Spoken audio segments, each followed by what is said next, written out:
Welcome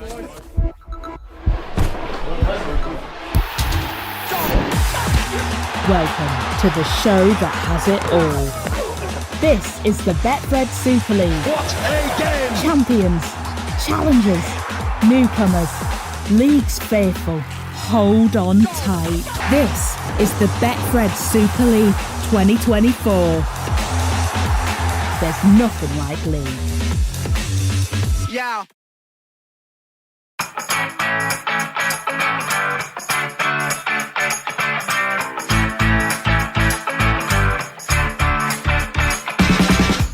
No!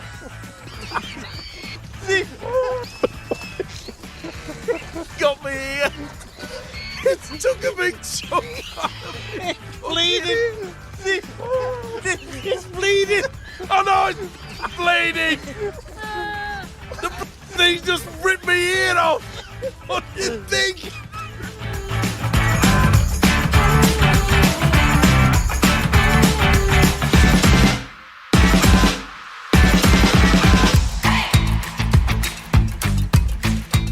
Yes, it's that time of the week again for another edition of Eddie and Stevo, the podcast, here with the support of Rugby League's major sponsors, Betfred. And this week, it's another in our series of special interviews with a leading personality in the game. I've been thinking lately, what must it be like to move from shop floor to boardroom and run one of the leading clubs in the game? Well, it's a path that former great player Kris Radlinski has trodden with his only club, Wigan. This is a club steeped in glorious history, of course. 21 Challenge Cup wins the last a few weeks ago at Wembley. 6 Super League titles. Champions pre-Super League 17 times. 5 World Crowns and a host of others. Lancashire Cups, Premiership trophies and Charity Shields. And now, basking in the glory of lifting all 4 trophies available to them in the past 9 months. It really is a tribute to everyone from Matt Peet and his coaching and playing staff all the way through to the back office at Wigan. Kris Radlinski is the chief executive, and I've been chatting to him about this latest golden era for his world-famous club.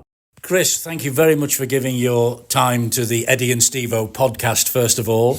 Can I just say to you, congratulations on the Wembley win. I mean, it's fading into the distance now, the memories, but I'm sure the memories will live on forever.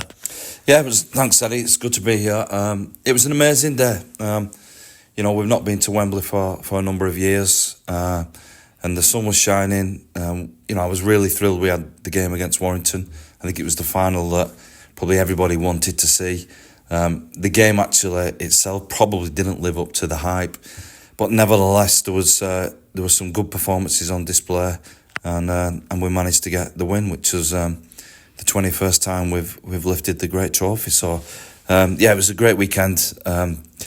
Took all the family down, and we enjoyed it, and we had a couple of drinks after. I'm sure that you did. I mean, it wouldn't be a Challenge Cup final victory without a couple of pints afterwards. The game didn't live up to expectations, probably because Warrington didn't play well, but let's take nothing away from Wigan. The way the Warriors played that match was copybook. Yeah, it was a tough performance, and it probably started the week before. A very unusual situation where we played Wigan v Warrington, then Wigan v Warrington, and Warrington probably approached it a little bit different to us at the Halliwell Jones, where they rested a number of their team. We went pretty strong. In the end, we ended up losing a couple of players through suspensions. But nevertheless, it was a great psychological battle and a great dilemma of how both teams and both clubs approached it. And I think you can only ultimately determine which was the right way to approach it after the final whistle at Wembley. So the fact that we managed to win them both is great. I've read some of the fallout from the Warrington players and coach since, and there was an acceptance they probably didn't turn up on the day. That's up to them to figure out why. They're having a wonderful season so far, and they're doing great things under Sam, but on the biggest day they didn't perform, so they'll have to get under the bonnet of that and try and figure that out. But the reality is, from us, we was at the big dance again, and we performed. And it always helps when your biggest and your best players perform on the day, and that certainly was a factor for us. And to use a golfing expression, you've now got the Grand Slam in the trophy cabinet. You've got all 4 cups that are available to you this calendar year. Outstanding. Yeah, it's amazing, and the game is it's always a game of inches. If I reflect back to we had a game at the end of last season at Lee away, and with 15 minutes to go, Oliver Gildart has a try disallowed. If that try is scored, then we probably don't get the League Leaders' Shield. We might not have been in the grand final, might not have won the grand final, which ultimately led to a World Club Challenge, and then we wouldn't be in the situation we're in now. But that's the reality and fine margins. But I wouldn't say it's luck. I do believe we've got a pretty slick machine at the minute that's led by an outstanding head coach who is going about his business in a really impressive way and taking the players on a great journey with him. I've never had the privilege of meeting Matt Peet face to face. I watch him on the TV because he came into the job after I left Sky. I look at the television and I think, what an outstanding individual, what an outstanding coach he must be, what a wonderful manager he must be.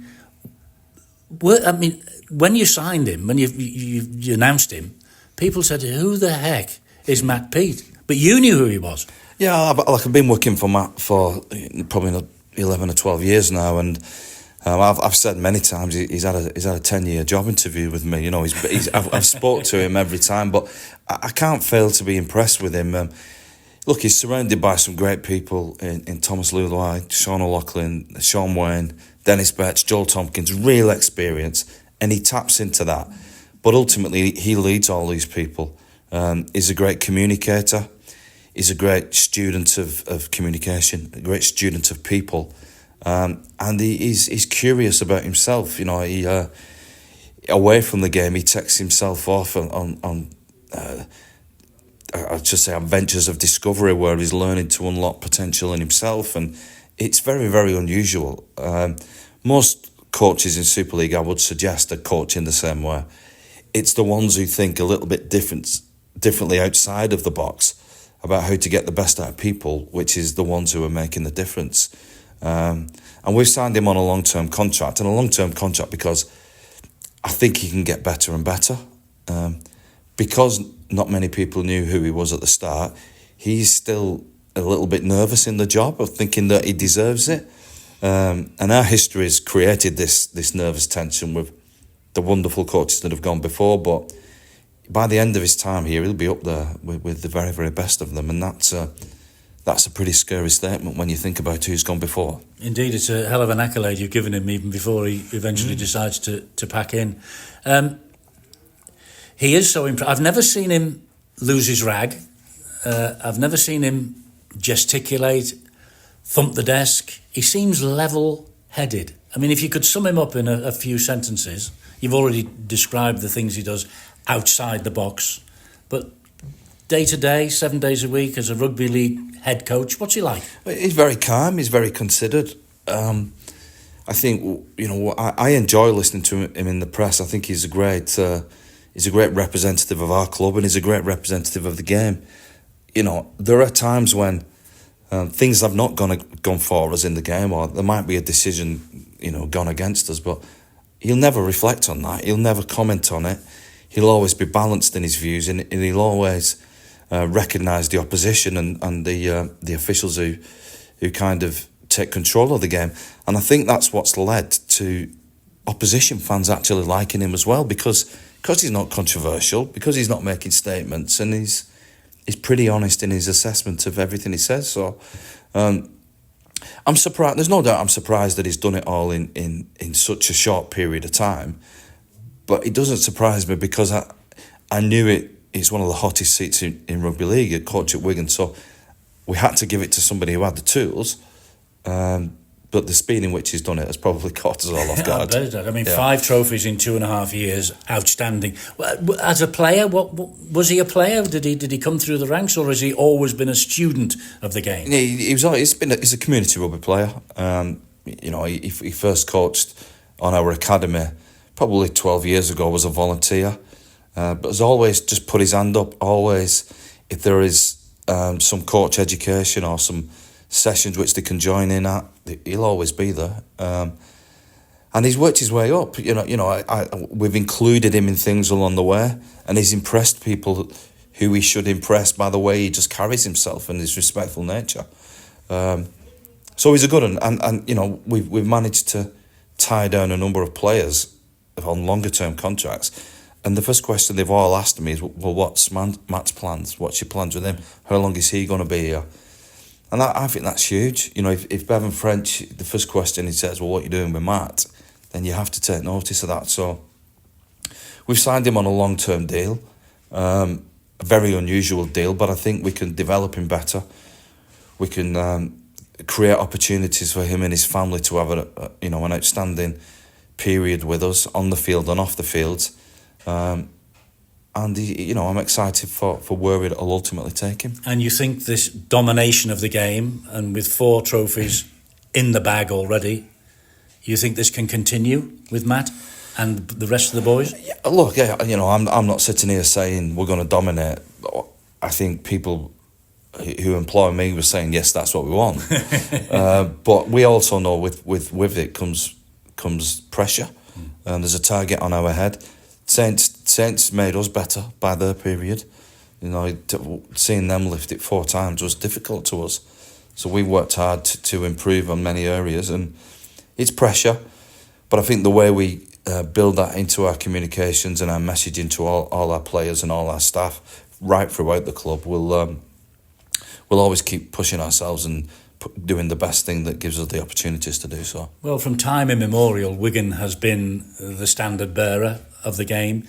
You've always had a target on your back. People always are delighted when they beat Wigan because you've been so good over the years. So that there's nothing new in that. But what is a little bit new is that the game has got faster, quicker, more skillful in many ways. And yet here you are still, like the bubbles coming up from the bottom of the kettle. You're rising to the top again and you're staying there. Yeah, and people speak about this May the 1st deadline and recruitment and the windows open. If you're leaving it till May the 1st, you've not done your work. So me and Matt speak every single day on recruitment and retention. And that's not just players, that's staff, that's technology, that's innovation, that's looking how we can get the best training centre to get the little 1% out of all our players. And if we can continue doing that across all our club, then we will continue to get better. So, the players help, there's no doubt about that. But the environment that we create is also important. And we'll leave no stone unturned to keep providing for our players a better place for them to get the best out of them. Well, here we are towards the middle of the season. Your recruitment, obviously, in your mind started before May the 1st. Have you got a world exclusive for me? No. Who's coming next year? No. Look, it's a big cycle, isn't it? We've got a couple of players at the end who are, coming to the end of their careers. But then the exciting thing is we've got players at the start of their journey who are going to do some great things. You've got some great youngsters. Yeah, great hype around Junior at the moment. Junior Nasemba.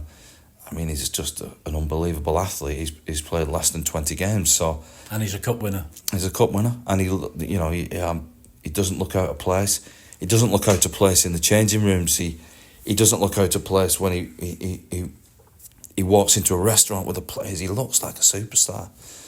So we've got to start investing in these players and making sure we're creating opportunities for them to stay at the club longer as well. So it's a big cycle, and we can't keep them all, not in a salary cap sport. Well, you never can. And if you look at the clubs around Super League, how many ex-Wiganers are in their lineup? I've got a very good friend who's a massive Wigan fan. He says, this fella, they all played for Wigan. They all started at Wigan. Yeah. If it wasn't for Wigan, there wouldn't be a game, he says. Yeah, that's true. And it's renowned that we do invest heavily in youth.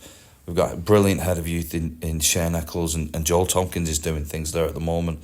With John Duffy, who looks after our players on the fringe, and it's a machine that continues to produce players for the game. And the moment we stop doing that is the moment we stop being successful. So it's very much part of our business plan, and we're lucky that we have a board and an owner who will continue investing the systems that we believe in. And a new owner as well, who must be pinching himself because he's come in and look at the success you've had. Yeah, he was only saying the other day before the cup, he said, I've not won a trophy for a couple of weeks, because he went through a stage where like every 2 weeks he won a trophy. But no, he's been terrific to work with so far. I think he fully understands the difficult path he's got to follow with what Ian Lenigan created. But he's excited by the opportunities of the sport, and it's a great challenge for me to work with someone different, to work with someone who's very, very successful and who wants to do great things for the club. So let's see where that takes us. That's the Wigan club. Let's talk about Kris Radlinski, the man, the CEO of this Wigan club. They say, don't they, that great players don't necessarily make great coaches, but by the sound of things, great players of the past make pretty good CEOs. Well, look, we're still learning, and I think I've been doing the job a long time now, and the minute I stop learning is the minute we'll probably give it up. But I'm lucky that I found someone in Ian Lenigan who mentored me and gave me more and more responsibilities, and I'm very, very conscious and aware that I live in a very demanding town. There's no doubt about that, and I've had to work hard. But it's a great privilege. It's pressure every single day. Someone asked me earlier, would you rather won as a player or as a CEO? I'm probably more proud of what I've achieved off the field than what I did on it, because it's that reinvention and that rediscovery. And there's dark days in that period, which every player will go through. But you have to, get yourself off the canvas, and you have to look at ways in what to learn and develop new skills. And it's been a very, very long journey. But again, I never take it for granted. It's difficult. I've had great support from other clubs and other CEOs along the way who've given me advice. But it's exciting as well. I never ever imagined that I would be doing this when I finished playing. Never mind before I started playing. But doing it all for Wigan and winning trophies is as good as it gets. I bet it is. And I mean, very rewarding being in the back room. Did you never... I know the answer to this, because you probably lifespan as a coach is 5, 6, 7, 8 years, unless your name's Wayne Bennett. Yeah. You never fancied having a bash at coaching? It was the fact that it's the fact that I didn't want that all-consuming take over your life. Your life's taken over by I know, yeah. I mean, which is the great irony. I started when Ian got me back in, which was the Michael Maguire time. It was probably part-time, really. But then you just give her more and more, and it's 100 hours a week now.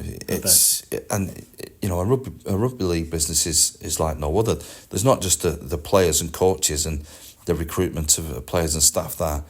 You're also running events, you're running retail operations, you're running marketing operations.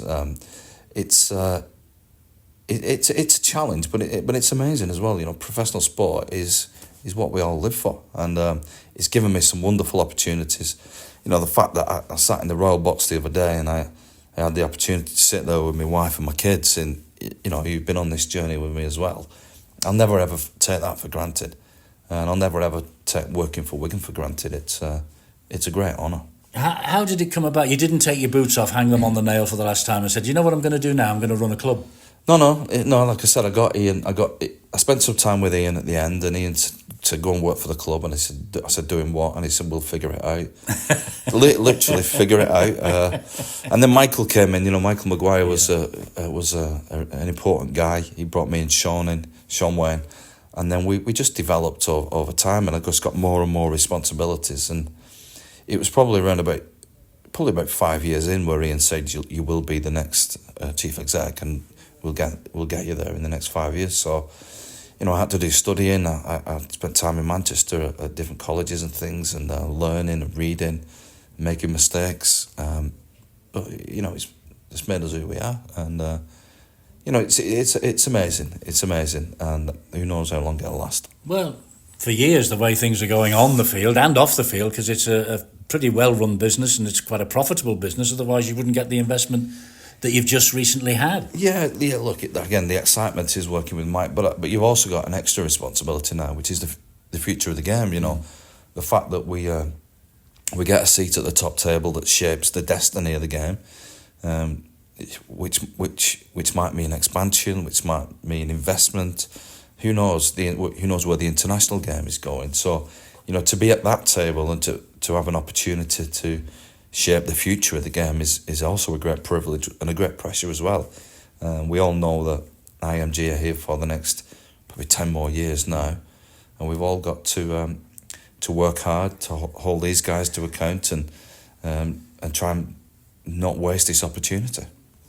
It's probably unfair of me to put you on the spot here, but when you mention IMG, but there are a lot of people who are waiting with bated breath to find out what they are going to do. This grading system doesn't seem to be going down well with everybody. It's a little bit like, to me, the licensing system is coming back again, so we're sort of doing a double take. Can you tell me what you think about the IMG system and, more importantly, whether it will work? Well, it's a 12-year arrangement. They've probably gone through the first 2 years where it was consultation and understanding of the challenges. Obviously, the biggest project they've unveiled so far is the grading. They're very quiet about it all, though, aren't they? Yeah, they're not telling people what's going on. Yeah, I think it's the end of this year where we'll find our grading results for next year, and ultimately, what is visible is that people have had to do work in clubs to raise standards to get themselves to that level. So that's undoubted, and I think that was the main objective. I would say from our point of view, and I think IMG would accept, there are probably a few things that they would like to be further down the line with at this point in time. But grading has been challenging to get over the line, and I think it's a couple of weeks after grand final where we find out where everyone's at that point in time, and then I think it'll stir it all up again. And is this a good thing? And it's what happens next. I think they've said all along that grading isn't the solution for 12 years. It's let's get to a stage and then we'll say, well, what do we need to do next to take us to the next level? So, we're 2 years in, but I still would say it's early days. You can tell you're dealing with executives who know what they're doing in sport, which is great. And I do think that our club would still trust the process. But I think we would all accept we would probably like to be further along than where we are at this moment in time. I'm sure. And yes, you are at the top table. You are an A grade. I mean, blimey, with all the trophies, you ain't going to be thrown out of Super League anytime soon. Put yourself, if you would, in London Broncos' shoes. They went to Toulouse. They got their place in the Super League for this year. A fortnight later, they were told they were rated 22, 23, and they wouldn't be here in 2025.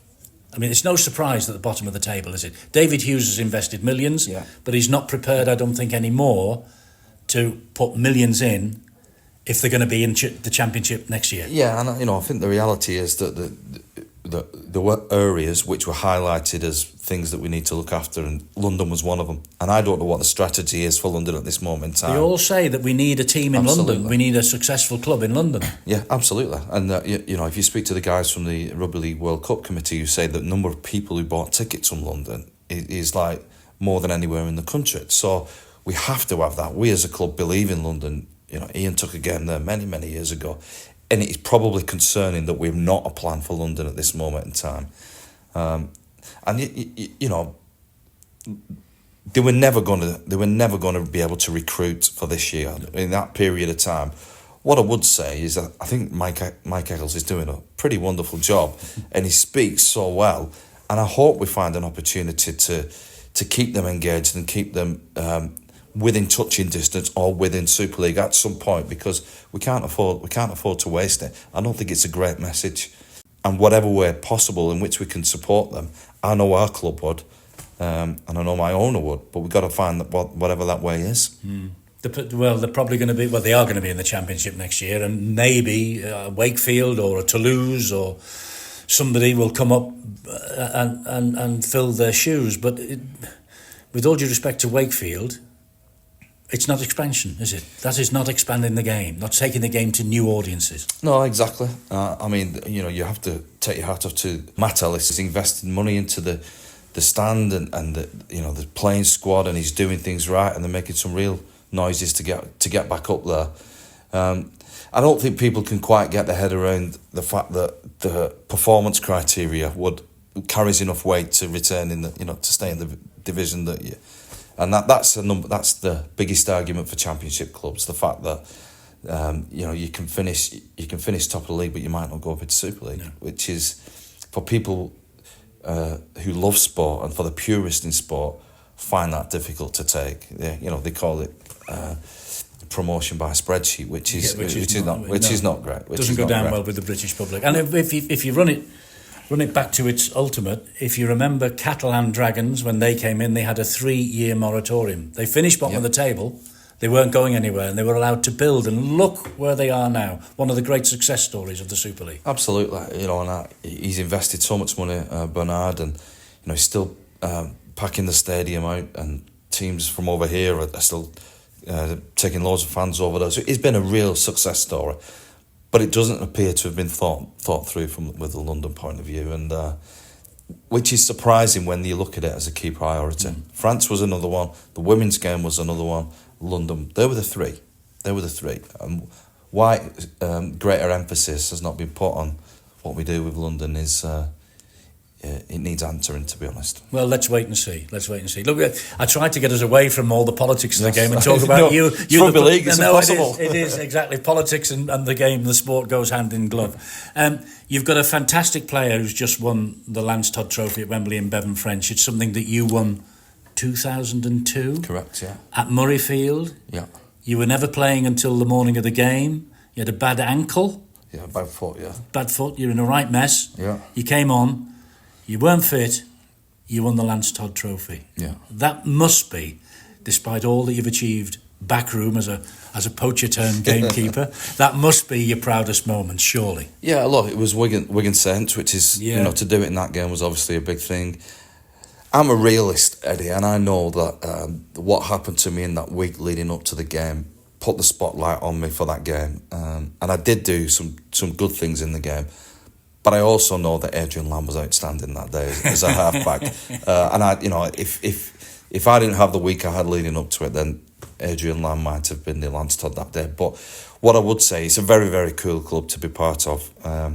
When you look through the list of names, it's amazing, and I'm pleased that Bevan did it. He showed great respect towards the history of the competition and certainly the Lance Todd Trophy, and he's a pretty special guy. He's got the Man of Steel under his belt at this moment in time, and I think by the time he's finished his career, he could have a highlights reel, alongside Jason Robinson and Martin Offiah, which is, we'd never have thought that. That's a pretty cool company to keep. So, Indeed so. No, he's doing very, very well, and I always say that our players like him because he does un-superstar-like things. He turns up to training every day, drives standards, leads kick chases, throws his shoulder in, and they can also do the magic as well. So he wins a lot of friends by the way he carries himself as a bloke. Is he a chief executive in the making? Well, he's always asking for more money, so he's pretty sharp on the dollar. But he's a good guy. He's good to work with. Good. And you're enjoying life by the looks of things. I mean, how can you not, with the success the club is having, the role you have in it? This isn't a job interview, but where do you see yourself in 5 or 10 years' time? Do you want to run the game, Kris? I don't know. It's I don't want to become a piece of the furniture there, which is. Well, you'll never be that. No, but there was. You're part of the heritage. You're part of the fabric of the club. Yeah, maybe, but there might have been a time at one point where people thought I got the role because of being the player, but I'd like to think I probably disproved that theory at this point in time, and who knows where it'll take me. And I think this next period is I'm excited to work with Mike and see what he can do for us and do for the game and learn from him. A very successful businessman, and then see where the game's at. It's I'm not getting any younger, but it's exciting, and we'll see where it goes. Well, it's a fantastic story. The Matt Peet story, the Kris Radlinski story, the fact that you're both there hand in glove together running the famous club of Wigan. It's a fascinating story, and it's a lovely opportunity for us to have an insight into how it goes. Keep going. Thanks, sir. Keep going. Enjoy it. Thanks Enjoy so it. much. Thank you. Many thanks to Kris Radlinski for his time today and his honesty and the way that club at Wigan is running. They are the team to beat in 2024. And Stevo and I will be back shortly with the next Eddie and Stevo, the podcast. Till then, goodbye.